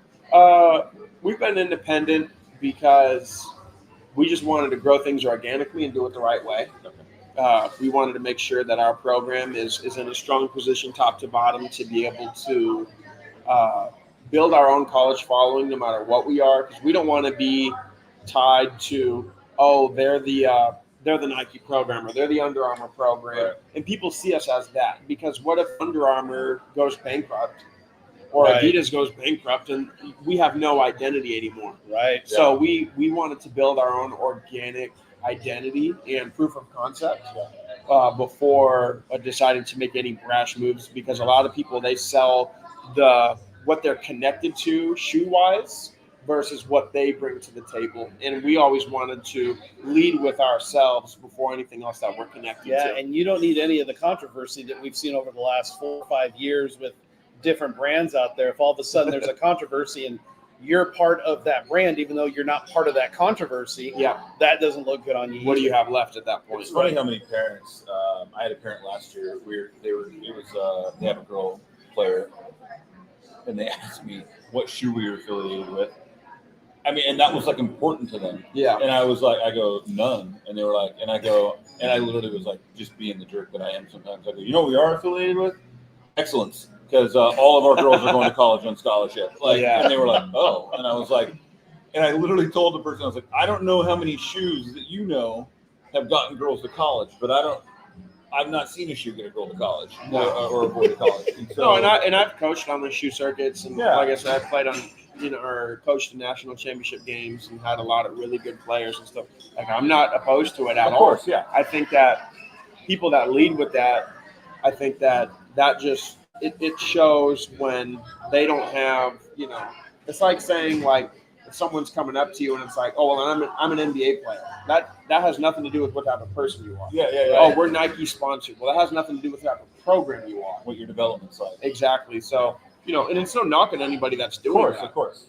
It's just that we wanted to build what we had going on first. And, if you check the statistics, though, we're sending more girls to college than any of them. So, to me, that doesn't matter. Now, is United still independent? FBC United is Under Armour. Is Under Armour. Yeah. Okay. Yeah. Way to go, Mo. Yeah. So, yeah, man, I tell you what, it's been a fun ride, and obviously I still have more years left with Laney in the program, and then another one coming, hopefully, if that's what she wants to do. But Yeah. There's been some funny stories from out there on the road. I was just telling someone last night, we were at, I remember the first year we went to Indiana, we were in that high school that had like the 4 courts. Oh, yeah. It ended up leaking. It started raining. Yeah, it was leaking, and I have pictures still on the court on that side, and there's like 150 Division I college coaches, and I was just like, I was blown away. And at one point, all the girls were screwing around on the sideline with Joby, and he was like, hey, whatever you do, just make sure you're okay with Coach Gino seeing it. And they're like, what? And they turn around, and there's Gino Oriana just sitting down on the baseline, like 30 feet from him, and they're all like, oh my gosh, like, it's the greatest women's coach of all time. But it's cool to see that and the opportunity these girls have just to play in front of those kind of people. Yeah. Whether they're going there or not. Like, it's what a blessing for so many of them and their families. So it's been a lot of fun. Yeah. Being the one time when I ever got nervous, this was a couple of years ago now, like being on the phone was with Don Staley for the first time. Oh my God. That was the first time when I was really nervous. Did she tell you what you could do? I'll let you know when you can talk, NARS. Like when she asks you a question and she's just so direct. Can the kid play at this level? It's like, oh, you like, if you're not confident with it, then no hemming and hawing. Yeah. Oh, I was sweating talking to Don Staley. I'd be cool with it now. Yeah. But she always said, like, if you ever have a player, just let me know. Like, we'll recruit him. So she texted me that. What a legend, dude. Yeah. Yeah. She's some of those, it's her and like the Kim Mulkeys and those dominant female personalities. I think it's just great for great. College basketball, for the girls to see you can be whoever you want to be, and you can be as hardened as you want to be and as tough as you want to be. Doesn't matter if you're a girl. Don't let anybody tell you anything. You ever see Don Staley or Kim Mulkey back down to any of the men coaches? They could care less. No. So it's great. We got more. What do we got on there? Yep. Any questions? What do we got? We got one from Drew. Oh, what's he say? I don't got anything. I can't see it. Drew says, how do you handle parents who demand their kids get more playing time? Oh, boy. Well, if he's asking me, it kind of depends on the situation. Like, I never want to take a kid out into the circuit and not have them play a lot, or at least have had a conversation or clear understanding that their kid, they're not going to play as much because maybe they're younger, maybe they're behind. Their style. Yeah, their development might take a little bit longer. They just get better at practice even. So it kind of depends. It's on a case-by-case scenario. If they're just being unrealistic, though, I tell them to take a walk. Like, I don't care. Again, just don't have the time. No, if they're unrealistic. Now, if they're being realistic and I can hear them out, I'll talk to them. Right. But, if it's so out of left field, then it's tough. It's usually the parents. Yeah, It's not the kids. No. Like 90% of the time. Yeah. I mean, don't get me wrong, the kids, and I know Maddie's had her, where she's come to you and be like, hey, why don't I play a lot in that game or whatever the case is. But, like, if you allow the kid to kind of figure it out. NARS and I have had these conversations where, and I haven't called him and said, like, hey, demanding anything, but like, hey, can you explain to me so I can, because Maddie, and he's like, oh, style, blah, blah, blah. Okay, we're cool, like, or whatever. And if you can have that conversation versus, the demanding side of it or being irritated or ticked off. Yeah. I think it's different, right? It's how you handle yourself. Yeah, absolutely. No, that's a great question, though. All right, man. Well, cool. What else? Well, Anything you want to promote, man? Battlefield, you got showcases coming up. We just launched FBC Alaska. That's huge. So we've had a poll of Alaskan girls over the last few years, and with Michaela Johnson, who started the wave, who's now at Colorado, and some girls out of Alaska. I've been working on it for a little while, and then now we finally officially launched it. We'll be having a team. We have a girl that already has multiple D1 offers as a middle schooler out there. Good grief! That's gonna be playing with us. Do I know this one? Probably not. Okay. I was trying to remember one of them that came down and played a year or two ago. No, it's a different one. Okay. So we have a development pool and a pipeline out of Alaska that's going to be growing. So it just further expands the FBC brand, the Northwest Alliance brand, and being able to help more girls. There's a lot of good basketball players in Alaska. A lot of them, they just need more opportunity. They need more education. They need a platform. And so we're able to help provide that. And then that only helps the girls from other states, helps the girls from Washington and Idaho and wherever, because if they have this kid from Alaska that's coming down and they're better or just as good as a player from Washington, it makes them a little bit uneasy to where it's like, shoot, I got to work. Yeah. So again, it goes back to that cycle of competition. Yeah. We support one another, but it's all based and rooted in competition. And so good. the more players we're developing and the better that they are, the more it's going to help everybody else that's in the program. So how's that going to work? You got Idaho, you got FBC Idaho, you got FBC Alaska. There's a couple of those Alaska girls, Haley or is it Hallie Clark? Hallie Clark. So Hallie will still be on our Northwest Alliance top team. North. Yeah. So is that how that's going to work? That you're still got the top Northwest Alliance team? Yep. Feeds from all these into that team? Yep. Okay. Yep. So, and then we'll have like an Alaska paired group, and then maybe over time we'll collaborate and put some of the Washington kids with some Alaskan kids as well as they kind of come up through the pipeline. But we're going to have an Alaskan-based group out the gate. Very so we have the furthest spanning program on the West Coast, more than any other program. We've touched Montana to Alaska to Idaho, Oregon, California. We're growing in California as well. So I'm pretty excited about that. Got that girl down there. There's some pretty dang good ones. Yeah. Yep. So man, a lot. Yeah, it's just continuing to grow. We don't want to be small-minded with anything that we do. We got to keep growing. We got to keep getting better. Yeah. We got to keep everybody on their toes, and we have to keep our egos to the side to do what's best for the girls and for the sport itself over time. It's tough, right? It's like I was thinking on the way down here, like how many people I tried to start with versus how many are actually here now.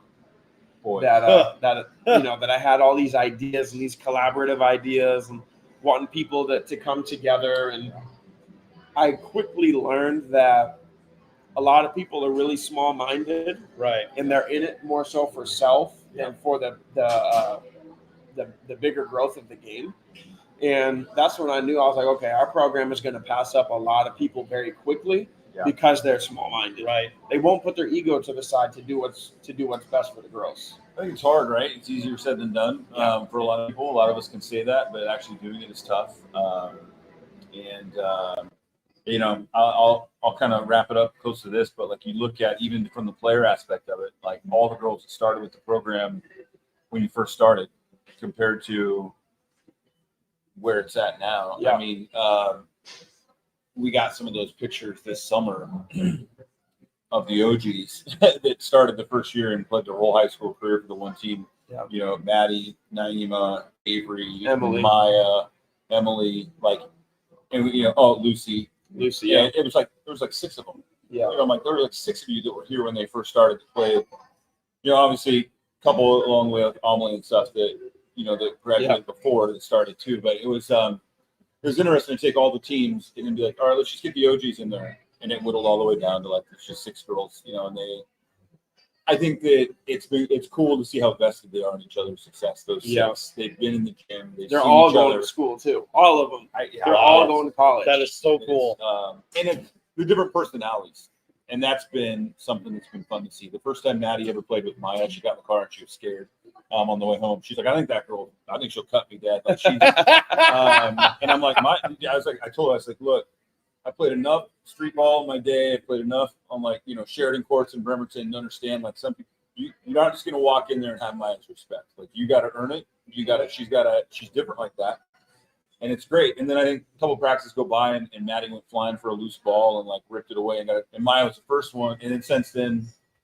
Thick as thieves, going to the tournament and stuff together last year and having a good time and supporting each other. It's been a beautiful thing. So I think that's just my favorite part. Seeing all these girls come together from different families and backgrounds and neighborhoods and my country bumpkin daughter from out in Graham and city girl like Maya just hanging out, having the best time. It's a wonderful thing. So it's been beautiful. If anybody has a daughter, hit me up. They have a way to be able to find me. I don't care what grade. Like we want to get them in the gym and start them rolling. I'm bringing my 4th graders, man. I'm ready. My 4th graders are one of the top hoop teams in the state. And I got like 6 or 7 that can flat out hoop. And I'm like, I told them all. I talked to parents and so I'm about to put pink and blue on these girls in the fall. So we just want to keep on growing, providing more girls opportunities, positive experience, and just keep on sending girls to college. We're at. I'm starting to lose track. I got to go through and like do the numbers again, but we got to be at. I've been saying 8 million. I think we're at above 8 million in scholarship offers in 3 years.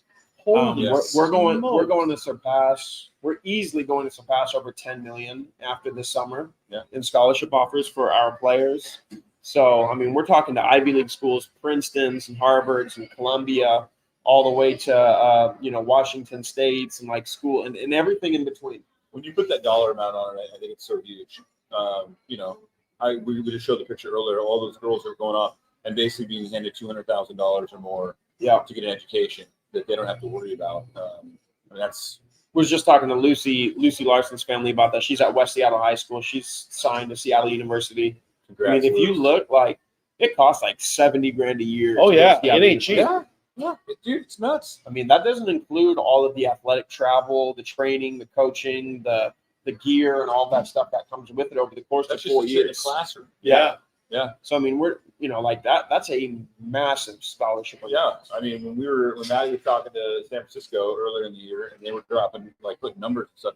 That's $80,000 a year to go to that school. I was like, oh my gosh! Like, are you guaranteeing them? Like, what are you guaranteeing them when they leave that place?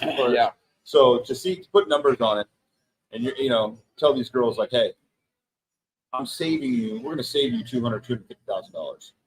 That's huge. I mean, that doesn't include interest. No, when you get a loan. I know. All right, man. Well, I think that's it, dude. Thanks for coming. Yeah, appreciate you guys. How can people reach out to you? Are you on the socials out there? Yeah, at FBC NARS, at FBC NW Alliance. They can find us. NARS Martinez. You can also hit up Luke. Like we're everywhere. We're in the gyms. We're on social media. So we just want to get as many girls in the gym as possible. So and there's some things coming up. I know that talking to Joey the other day, right after President's Day, trying to do another Lions Den eval, and then in March should be springboarding right into club season. So Yep. exciting stuff. So reach out to this guy, or you can connect through me, and I'll put you in touch. Yeah. I've got a kid who's got the gumption to want to play. Yeah, So, and April 13, 14, Battlefield Northwest. Sign your team up from youth all the way through high school. It's going to be a great experience. So, hey, if you got a young girl that's just trying to figure it out, bring her out, man. Let her watch some of these girls who play. Oh, yeah. Absolutely. It'll be fun. So, all right, man. appreciate you guys' time. Yeah, appreciate it, man. Thank you very Thank you so much. Yes, No, sir. bro. All right, we're going to take a quick commercial break because that's how we roll. We have no Right. commercials that pay us, but Yeah. we're going to take a break, Yeah. and then we'll finish up here in just a moment.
The microphone back on, and then, ta-da!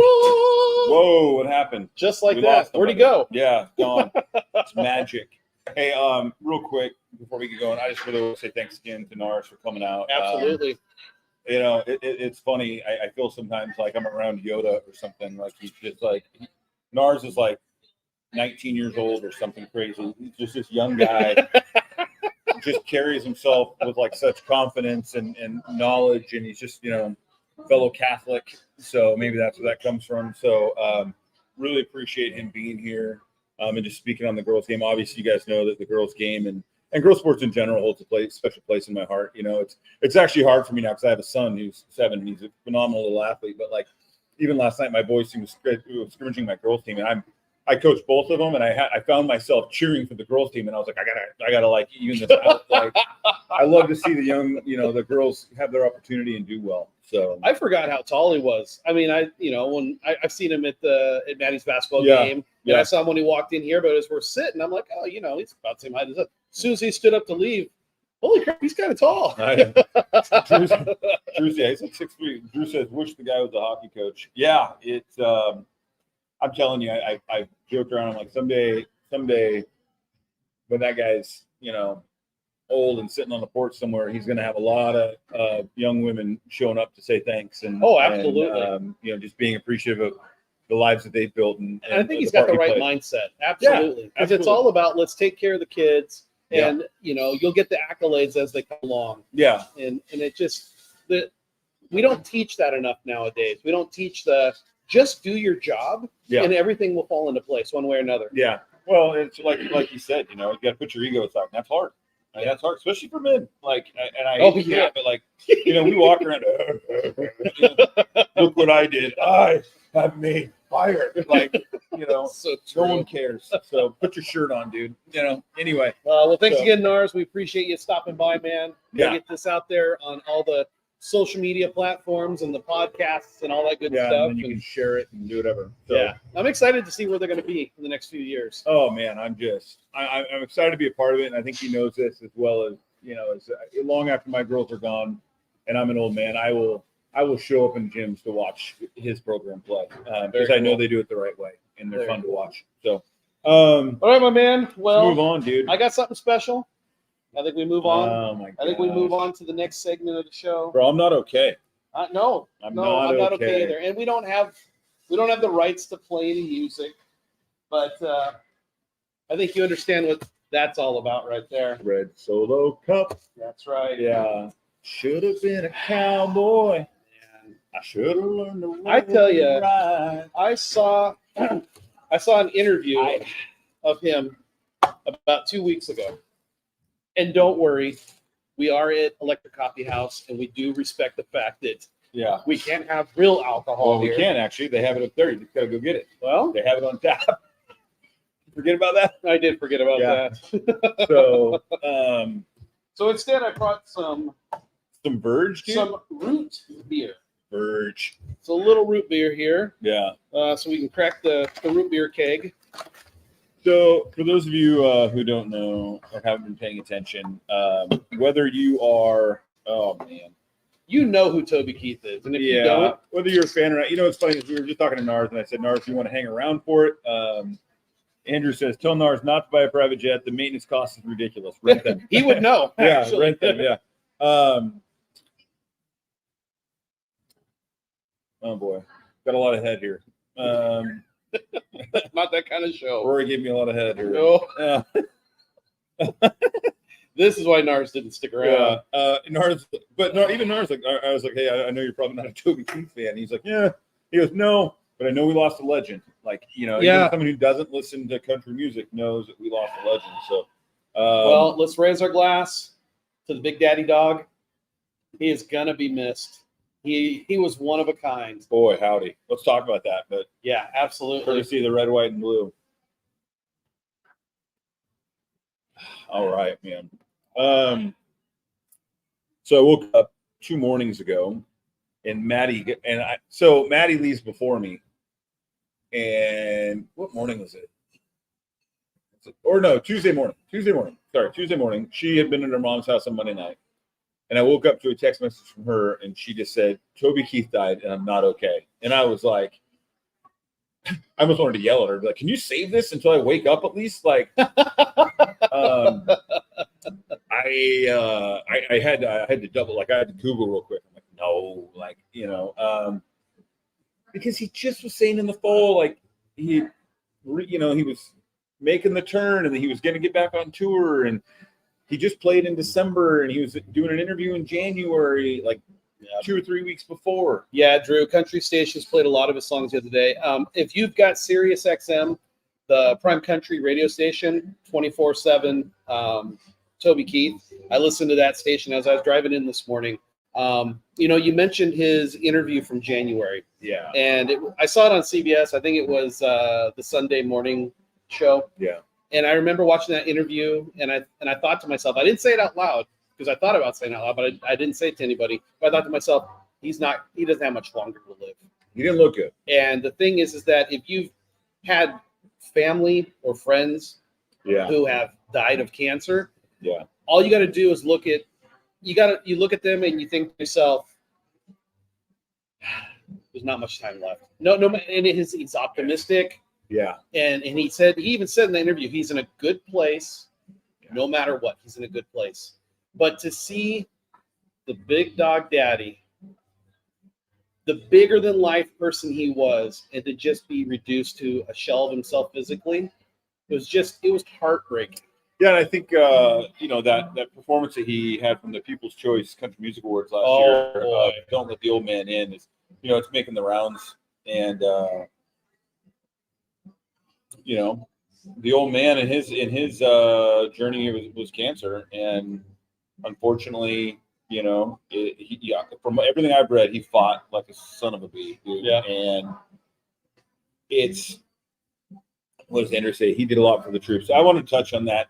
And I wanted to bring that up. Yeah. Because this is right in your wheelhouse. Yeah. For me, as a civilian, during that time, when Courtesy the Red, White, and Blue came out, and then American Soldier came out, again, I never served, but I feel like I could feel some of those emotions as a proud American hearing those songs. You know, the best thing about it is that I think culturally sometimes we're all separated by, like, sometimes music separates us, right? You know, inner city guys listen to rap, or, you know, guys from out in the country like you and I that may listen to more country and blues and whatever. I think that Toby Keith just had such wide appeal because of who he was to the military. 11 USO tours. I can remember during the Iraq War when I was still serving, I wasn't there and saw him live, but like I remember guys from our unit coming back, white guys, Asian guys, black guys, Mexican guys, didn't matter, who got to see Toby play live and loved it. Yeah. You know, I had friends that had never listened to country, but they listened to Toby Keith, Marine buddies of mine, and they respected the hell out of Toby Keith, and they knew that Toby would go over there. There were stories that would come back. Toby would go over there, and people would want pictures with him, and he was like, "No, I want pictures with you. Right, you're the hero here. Right, you know, I just play music." Like, and how he treated so many of my military sisters and brothers. Gosh, dude, it was, even though I never got a chance to see one of his USO tours like that,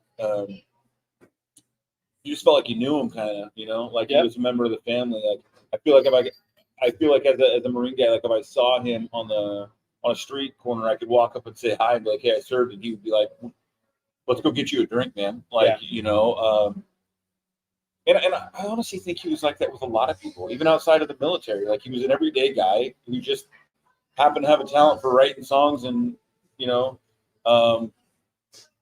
what's that? Just writing songs and winning Grammys. I was reminded of a movie quote, but I'm gonna let it go. Yeah, I just and I think appreciate you, NARS. I think that even though he was never in the military, a lot of us feel like we lost somebody who was like a buddy of ours that was in the military. Oh yeah, because we knew he had our back no matter what. And here's the thing: I know that like during the war and everyone's divided and liberal and conservative and yada yada yada, but like those military guys and gals that are serving and whatnot, and they hear the ugly sometimes that come out of people's mouths because they don't agree with the war, they don't agree with the policies or the politics behind it. No one gives a crap. Like, it's not about that. Like the soldier that's in a fighting pit or fighting building to building in the middle of Iraq, it's not about the policy. They're fighting for the guy on the left and the right. They're trying to stay home to come and see their wife and kids. And like, I think that Toby got that. Yeah. It wasn't about the politics for Toby necessarily. You know, people got mad that he played at Trump's inauguration. He also played for Obama and George Bush, and I think at a Clinton thing in the late 90s. Like, it wasn't about the politics for Toby. It was about the man, the uniform, and the people who served and their families and what that meant. And, I think that first responders and military lost a tremendous ally. Oh, absolutely. And I think it goes back to what we were talking about with NARS earlier, where Toby was about the troops. Yeah. And the thing is, you know, like if you ask us today, we might have different opinions, we might have the same opinion. Yeah. But if you ask us about should we send troops to Ukraine, as far as my government goes, I don't want them to, because I don't want to put American soldiers in harm's way. But you know who would show up and entertain them and make them feel good about themselves? Toby Keith. Yep. He would never be like, well, no, I can't support Joe Biden. No, he'd be there. Yeah. And I mean, that's like other entertainers in the past who go, another guy. Now, you have to correct me if I'm wrong. Did Gary Sinise ever serve? No. He's another one of those guys. Lieutenant Dan. Yeah. Lieutenant Dan is one of those guys. Hope. you Bob know, Hope, yeah. some of these incredible people. Dolly Parton. They deserve their own freaking Wall of Fame. Even Marilyn Monroe went to go entertain. Yeah, I mean, you know, and it's funny because I got a buddy I was in the Marine Corps with, one of my closest friends, and you know, he had been over in Iraq during shock and awe, and I think before he went over, he wasn't sure that we should be there. And we came back and we were arguing with somebody at a bar, and you know, a couple drunken Marines, and I'm like, "You're picking the wrong argument, dude." At some point, one of us would have punched in the face, and the argument would be over. Like, but and we're like, "We shouldn't be there. We shouldn't be there. We shouldn't be there." And I remember my buddy looking at him and going, "I want to see you look at an 8-year-old kid who's got his face completely melted off because his own Chemical Ali dropped napalm on his own people to prove a point, and tell me we shouldn't be there and try to help these kids." You know what I mean? And that was his whole thing. He's like, "I used to think we shouldn't be there either," until I had an 8-year-old look at me in the face with their face melted off because of his own leadership and tell me I shouldn't be there. And you know, to tie it back into Toby, is like, Toby didn't care one way or the other whether we should or we shouldn't be there. Toby knew that we were there. Right. And he could do something to make it easier, to make it better, to give them hope, and he did. Yeah. Right. Yeah. My favorite song, I have to pull it up, but my favorite Toby Keith song is not the Red, White, and Blue. It's the one, the Taliban song. So the Taliban song, if you haven't listened to it, hey, pull it up. I'll have to pull it up. He recorded it live in front of, that's not it. I don't know who this guy. That's okay. He recorded it live in front of a ton of troops over there at one of his big shows back in the early 2000s. And it's called the Taliban song. And it's all about them, what they did on 9/11, and then our response. And when he yells, when in that song, he says, "Mr. Bush got on the phone with Iraq and Iran and said, 'Now you sons of bitches, you better not be doing any business with that Taliban.'" And you can hear the 50,000 troops or whatever they're at that show just screaming and so proud that Toby was there to support that and what they were doing. And he said, "This is a patriotic love song. I'll give you permission to salute if you want to." And they're all just hollering and like, and they're, dude, like I said again, it's white guys and black guys and Mexican guys and Asian guys and guys from all over, and they're out there, arms around each other, cheering and saluting, and just common goal, common mission, and Toby understood that, right? And he had a way of connecting with all of them. Yeah, you know, it was. What did Trevor say? "Have a good day. Lunch is over. All right, man. Be safe out there, bro." Yeah, and I think that's the biggest thing with Toby Keith is we recognize the military side and his patriotism side, and absolutely love that. I love his funny side too. Red Solo Cup is one of my favorite songs of all time. And what kills me every time is towards the end of the song where the music stops and he starts having this intimate conversation with the Red Solo Cup. Yeah. You're not just a cup. You're my best friend. We've all had those nights.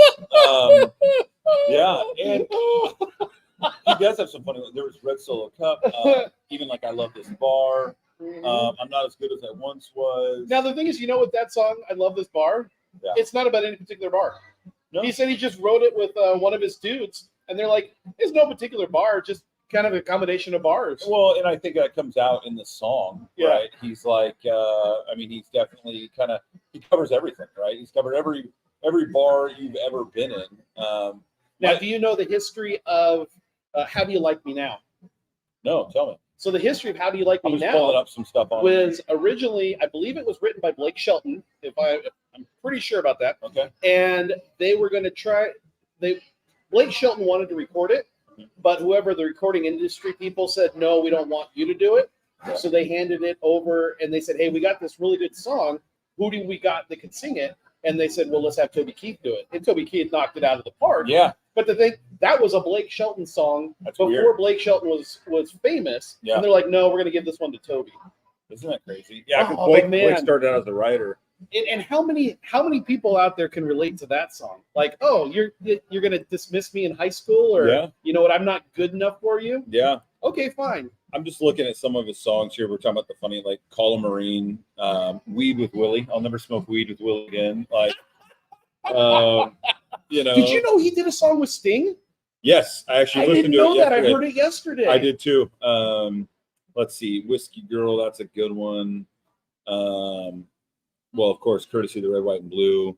I want to talk about me, right? I love that we've song. all felt like that.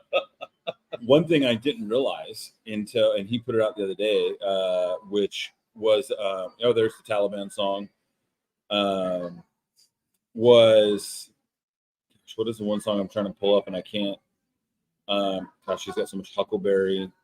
Well, should have been a Cowboy, obviously. And I'm bringing that up because there's another one I want you guys to listen to when you get a chance. Tim McGraw's first album, self-titled album, came out the same day in 1993 as Toby Keith's first self-titled album. Oh, wow. So he released Should Have Been a Cowboy. And I believe Tim McGraw released Indian Outlaw.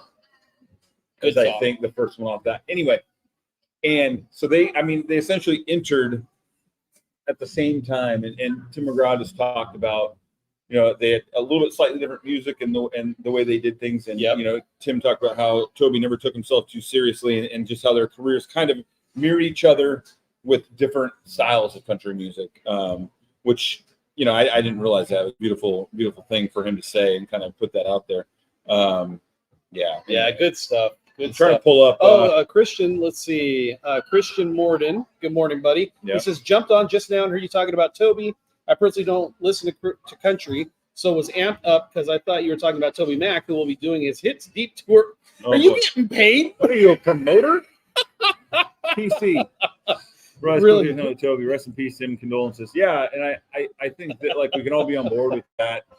The song I was thinking about, Nights I Can't Remember, Friends I'll Never Forget, is a wonderful song. And I think about me, or myself and some of my closest friends, and the song is about just being middle-aged, older, and reminiscing about old times, and then calling up his buddy and say let's do it again, and then just kind of that night reminiscing. Oh, bro, how did we not even think about this song? I ain't as good as I once was. Yeah, but oh my gosh, I can so relate to that. Yeah, there's been times I've gone out with you or with my brother, and I realized, all right, I got to cut the alcohol off.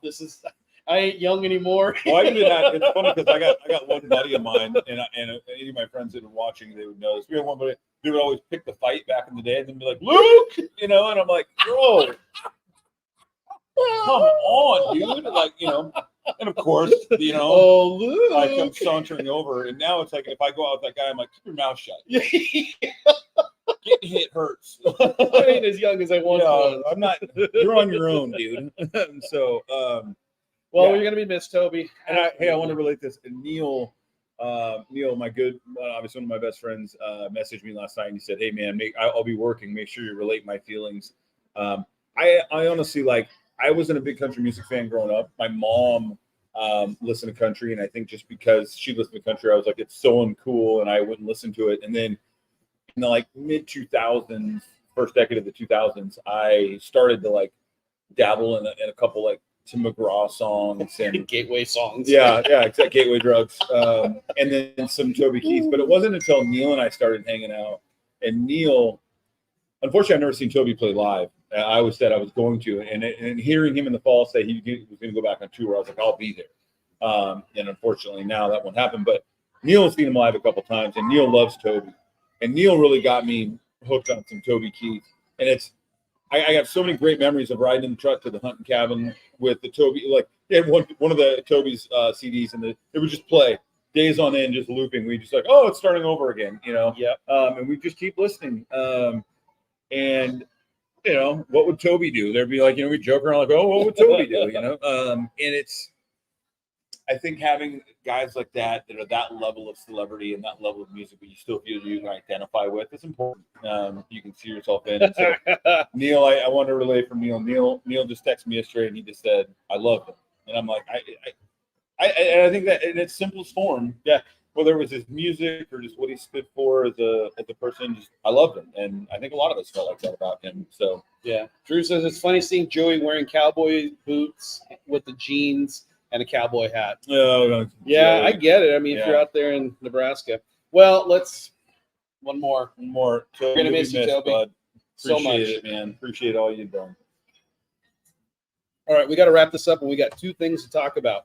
Yeah, what do we got? First one is, we'll get this off our chest really quick. Who wins on Sunday? Chiefs. Chiefs? I say that, 1, because I hate the Niners. And 2, I just don't think you're going to beat the old Walrus, dude. I think they're going to figure out a way. I think Patty Mahomes figures out a way. And because I didn't think they were going to beat the Bills, and then they did. And then I didn't think they were going to beat the Ravens, and then they did. But yeah, they just figured it out, man. Like, they figured it out. I got the Chiefs. I don't disagree with you. I'm rooting for the. Give me a moment. Oh man, the team in Santa Clara. Yeah. And there's only 2 reasons why. Yeah, only 2. I want to see Brock Purdy stun the world, and I love watching Christian McCaffrey run. He is just a dude's running back who keeps on freaking. I feel like he's going to have to retire early. Quantrill, I'm busy right now. I called him yesterday, or was it the day before, wish him happy birthday, and of course that turns into all the. I'm like, bro, I got to go. I just told him happy birthday. Yeah. So that's the only reason why I'm rooting for the team in Santa Clara to win, because I want Brock Purdy to shock the world, and I want Christian McCaffrey, who's put in his time in the NFL. 100%. I want to see him. I'd love to see him get MVP. That, to me, him or Purdy get MVP. The funny thing is, the Chiefs have now become the Patriots. They are the enemy now. Patty Mahomes said something about that yesterday. They asked him about that, and he goes, "I'm good with being a villain if it means winning a lot of Super Bowls." Yep. So. Drew says KC because they beat Miami and Buffalo. There you go. Yeah. There you go, man. All right, cool. And then last thing we got to chat about here, we got some slackers out there, and we're going to show this. You're all slackers. We're going to start challenging you guys. Yep. We're going to start calling you out and challenging you guys. We got the Home Sweet Love Nest. There's 1 week left. Dude, a chance for a free $100 gift card to the restaurant of your choice. And right now, I'm the winner, Rory and I can't even. Yeah, right now Rory has $200 to the restaurant of his choice. So, and I can't even enter the contest. Yeah. So Rachel and I are going to enter here in the next day or so, and we're going to be tagging and challenging a lot of our couple friends out there. So pull your head out. Let's get after it. So yeah, let us celebrate you and your love story, dude. It's literally $100 gift. Hell, I'll take $100 gift card right now. Yeah, I'm a big fan of Rachel and I's love story, and I can't even use it to win. I know. Yeah, take that picture of your favorite place in the house and why. Tell us a little bit about your love story. Send it in to the hashtag Home Sweet Love Nest competition. You can email it to Rory and I, and we'll put it out there. You can put it on Facebook and tag us. Yep, Facebook, Instagram. Just make sure you get the hashtag in there, Home Sweet Love Nest, because that's how we're gonna find it. We love it. So that's all we got. We're gonna challenge them. Yeah, calling all of you out. If you have a spouse or a special somebody in your life, I'm calling you out. So just be ready for it. Mike, Krista, Pam, and Chris.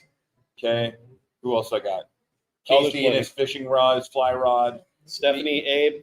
Yep, Stephanie, Abe, the Akers, the Snyders, Drew, all of you. You're all getting called out. Yep. The Kirkmans, all the Kirkmans. Yeah. The Tates. Oh yeah. So yeah, we all know about y'all. Yeah. All right. I think that's it. That's it. Did we take care of everything? Hey, again, thank you, NARS, for being here. Toby, thanks for everything, man. We love you. Not that it matters what these 2 guys think, but you meant a lot to us. So thanks so much. Guys, all right. Home Sweet Love Nest. Yep. Go Chiefs. Jackass. That was wonderful. Bravo! I loved that. Oh, it was great. Well, it was pretty good. Well, it wasn't bad. Well, there were parts of it that weren't very good, It though. could have been a lot better. I didn't really like it. It was pretty terrible. It was bad. It was awful. It was terrible. Get him away! Hey!